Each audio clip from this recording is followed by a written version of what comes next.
Hey guys, welcome back to the channel. So it's Tuesday, you know what that means, Tuesday Talks. That's right guys.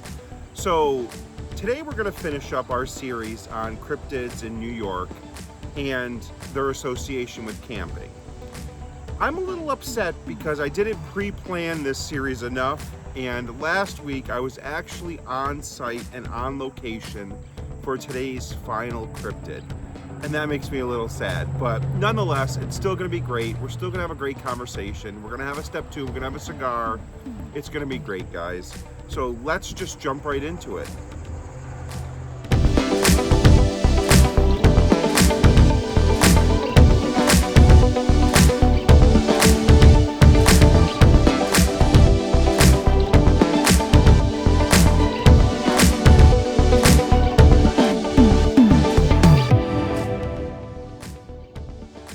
Well guys, okay, first off, let's get our cigar going.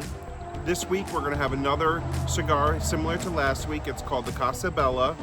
It's one of those economical cigars that we spoke of. And it's a Maduro, so it's a stronger, darker cigar. Show you the back there. We're gonna take our V-cut cutter. We're just gonna insert it in and chomp down. There you go, look at that. Beautiful guys, beautiful.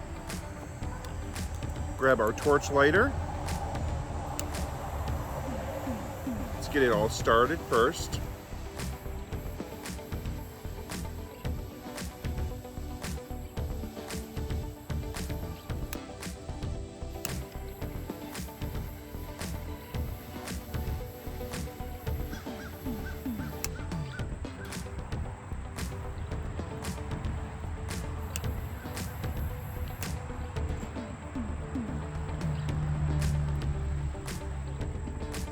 Beautiful.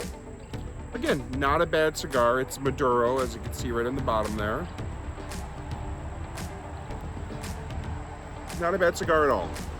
So today, the final cryptid that I wanted to talk about in this series of cryptids, the first one we talked about was Bigfoot. The second one we talked about was Champ, the monster at Lake Champlain.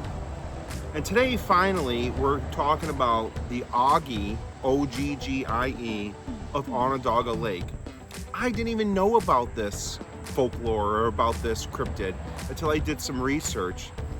Man, we were on site at the location last week when we were talking about the Lake Champlain monster, when we should have been talking about the Oggie for Onondaga Lake.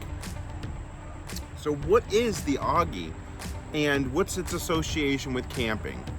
So the first thing that I found regarding this creature, this Oggie, was the first report was in 1972, and it was from, again, the first association of camping.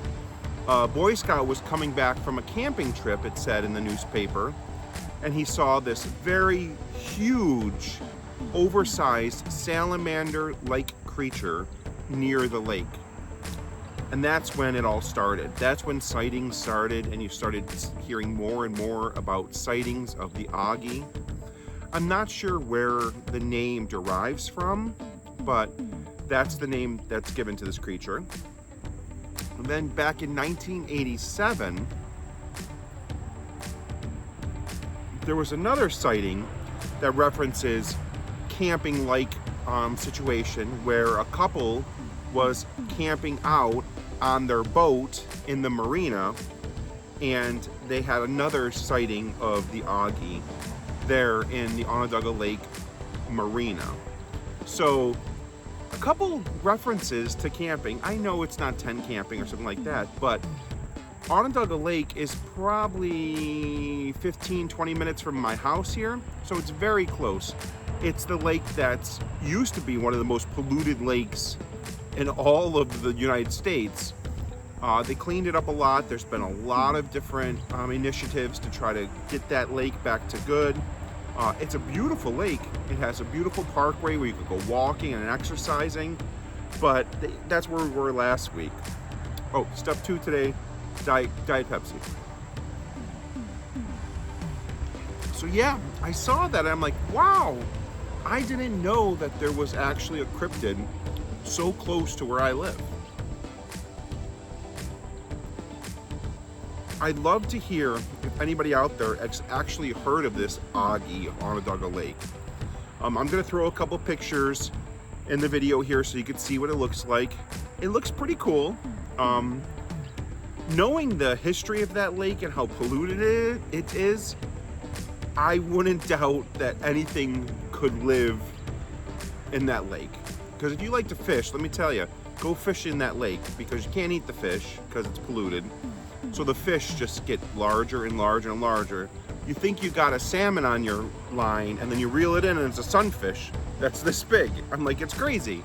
It's absolutely crazy. But here, let me show you some pictures of what the depiction of the Augie looks like here. So take a look at these guys and let me know what you think.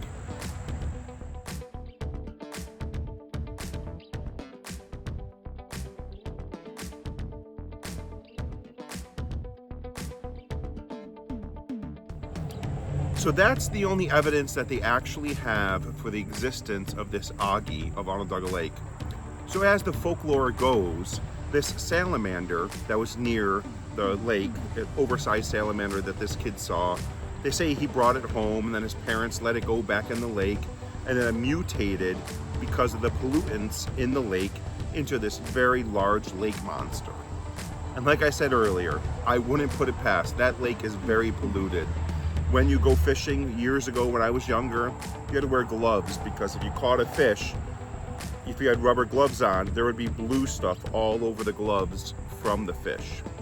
Absolutely crazy. So the existence of something like that, not sure about it, but I think it's cool nonetheless that it's a local folklore to my region, and it has some references to camping. So again, the two references that are documented in the newspaper both reference camping, and I thought that's pretty cool.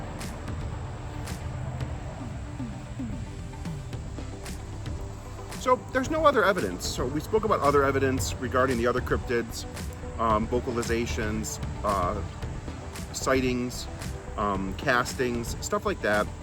Physical concrete evidence to help to prove the existence of the cryptid. In this case, there really isn't that much. There's no vocalizations, there's no actual photographs besides the one I just inserted in the video. So all in all, it's maybe one that's probably a little bit more far-fetched than the other two, but it's one of those things to keep an open mind, and it's just nice to believe that there's something else potentially out there that we don't know about. So I hope you guys really enjoyed this series. I enjoyed making it. It was fun looking up these different cryptids. I enjoy this genre or this type of media outlet. Most people don't. A lot of people are into the UFO phenomenon. I really am not into that too much. I do watch them when it comes on the History Channel or something like that, but I'm more about the cryptids and stuff like that. So, and there people may even believe in like Greek mythology when you talk about the Cypress or Medusa. Again, those would be considered some sort of cryptid back then, right? No way to really prove the existence of those creatures. So I hope you all have a great week. It's Tuesday. We're getting through the week. We're getting there. We're almost at hump day. We added a few people to our subscriber base. So I think we're up to 177. So that's phenomenal. Again, I know it's not a ton, but everybody that joins, everybody who takes the time out, I appreciate you. Welcome. If you have any questions, comments, throw them in the comments. Let me know. Let's hear about it. Let's have a discussion. Have you seen something about this Augie? Have you heard about it? If so, throw it in the comments. Let's hear about it. So, have a great week, everybody. I'll hopefully touch base with you this weekend. Take care, guys.